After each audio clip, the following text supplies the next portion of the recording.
les gens font ce qui les arrange, il y a donc des éléments qui arrangent bien les gens, des choses qui les font bouger, et c'est en fait exactement ça qu'il faut essayer de trouver, et l'exercice, franchement, quand on y travaille, n'est pas simple. Il y a donc le bon discours à trouver, le bon message à diffuser. Si l'exercice est bien mené, il faut aussi en plus se souvenir que la publicité, quand elle est diffusée, a priori, n'intéresse exactement personne.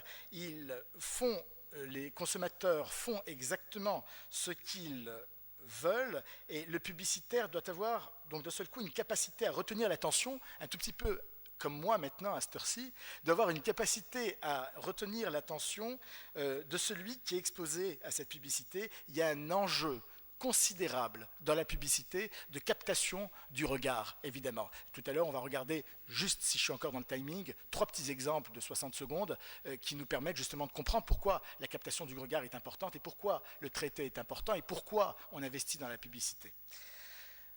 Ceci pour dire que l'opinion des gens est importante, mais pas forcément suffisante. Les indicateurs que donnent 3 minutes. Les indicateurs que donnent les tests, bien préparés et bien exécutés, sont importants, c'est certain, mais il faut savoir les analyser.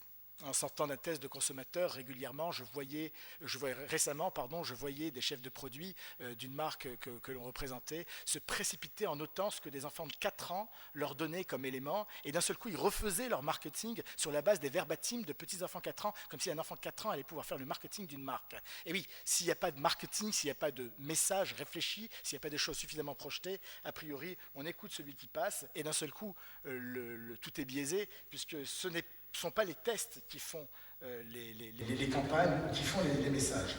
Si je dois aller encore un peu plus vite, et c'est dommage parce que je voudrais quand même vous donner quelques exemples, ce que pensent les gens est essentiel, c'est certain, sur des produits de l'agroalimentaire par exemple, et tant pis si on m'arrête juste après, je donne juste ça, sur les produits de l'agroalimentaire, par rapport aux tests, c'est extraordinaire à analyser, et c'est pas forcément évidemment à écouter en brut. Demander à des gens ce qu'ils perçoivent par exemple en termes de goût, c'est pratiquement fou d'essayer de le faire. Dans la perception, il est étonnant d'observer que l'objectivité des gens n'existe quasiment jamais. Ce que voient les gens en réel, c'est souvent absolument pas grand-chose. Les gens croient, par exemple, qu'ils ont du goût. Moi-même, je me suis surpris 1000 fois à raconter que je savais reconnaître le goût d'une limonade, etc. Et pourtant, je vous le promets, quand on fait des blind tests, et je ne sais pas si vous avez fait quelques blind tests, c'est impressionnant le résultat qu'on obtient sur la cigarette, par exemple, quand des gens vous disent « Attends, mais moi, ma cigarette, même en rêve, tu me la changes, je la reconnais tout de suite, c'est pas la même », faites un blind test, emmenez quelqu'un dans un restaurant, demandez-lui de se fermer les yeux et faites-lui goûter des choses, et vous allez voir le désordre que ça procure. C'est assez important. C'était pour dire essentiellement ce que j'aurais encore voulu vous ajouter, les limites des tests du consommateur. Il me reste 13 secondes, 1 minute parce que vous êtes gentil. J'aurais voulu lire plus pour aller plus vite.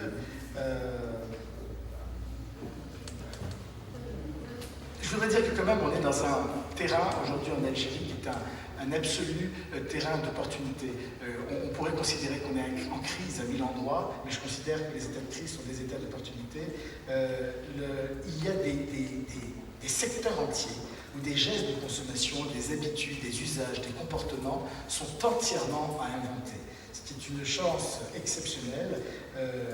C'est vous dire l'importance d'avoir dans notre pays de bonnes agences de publicité, parce que si ce marché que l'on considère aujourd'hui un petit peu figé n'avance pas, c'est souvent parce que justement il n'y a pas encore suffisamment de compétences et d'éléments. Est-ce que je termine en allant très vite en proposant peut-être des 3 petits films de 60 secondes chacun, ou est-ce qu'on s'arrête là et on lance un débat? On fait comme vous voulez. On voit les films, je vous dis juste pourquoi. Ouais. Si vous êtes d'accord, on les voit, mais parce que c'est franchement 60 secondes, donc c'est rien.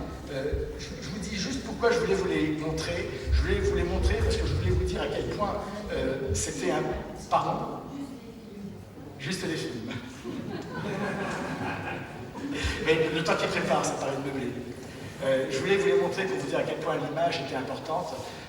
Chez nous, on est encore dans une logique de stock et pas encore suffisamment dans une logique d'image, ce qui ne permet pas forcément la publicité que l'on souhaite encore. Donc fait des films qui doivent créer des émotions. C'est un peu difficile quand on n'est pas encore dans une logique d'image. Alors on regarde mon premier film peut-être, qui est un film Nike que vous devez connaître. Fu in quel giorno che una forza emerse dal viscere della terra per distruggere il gioco più bello.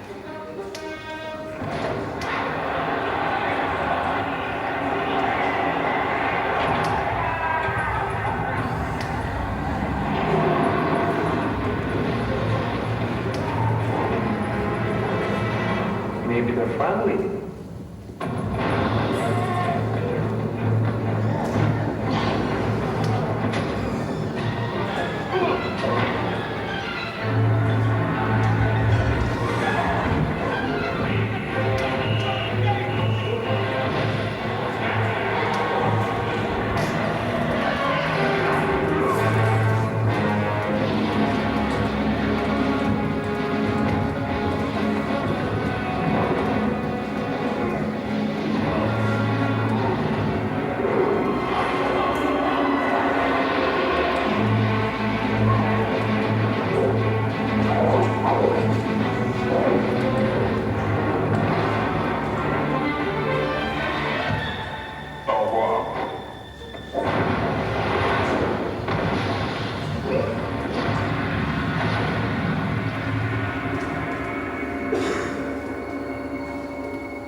En attendant que le deuxième film passe, je voulais dire que toute cette petite série racontait que la publicité fait du bien au moral, très souvent. Ça fait remonter le moral et c'est important.